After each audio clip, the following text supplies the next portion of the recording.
алейкум достар, арнама қош келдіңіздер. Бүгін біз сіздермен базардағыдай кәріс салаты маркапчаның, яғни сәбіз салатты ерекше бір рецептімен бөлісіп жасап көрмекшіміз.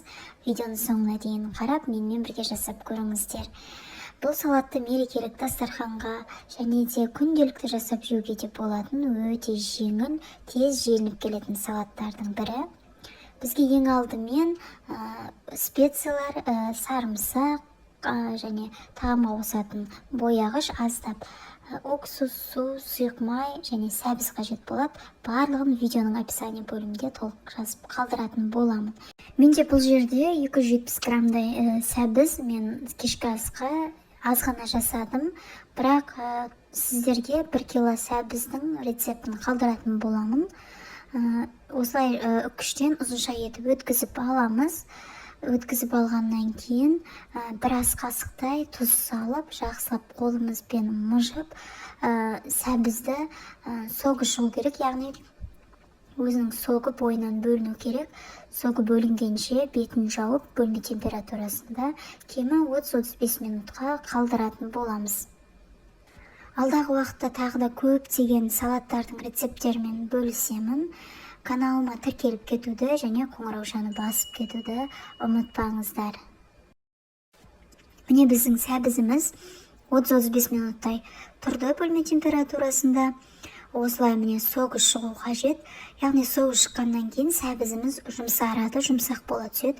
Осы соқты төгіп, кранның суық суына толтырып су құйып, жақсылап сәбізімізді қолымызды салып, яғни жақсылап жуып аламыз.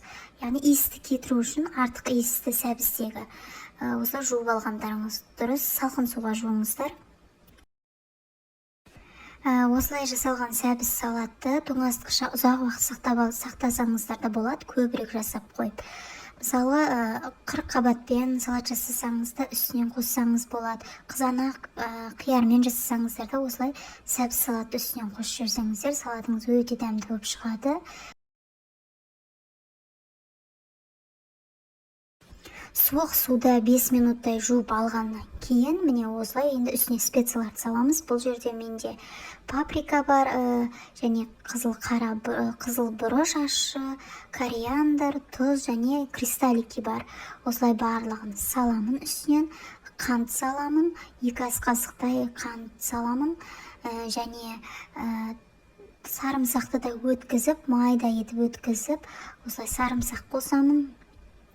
Барлығын қосқаннан кейін аз ғана тағам бояғышын қоссаңыздар болады. Бұл яғни түсін әдемі ету үшін, қанық ету үшін қоспасаңыздар да болады, ол өз қалауларыңыз.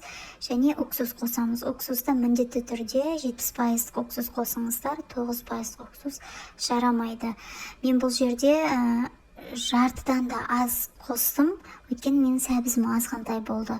Осылай қосқаннан кейін, уксустан кейін үстінен сұйық майымызды құямыз, және де жарты кесеге жетпейтін суық су үстіне құямыз. Осылай құйып алғаннан кейін енді жақсылап араластыратын боламыз салатты.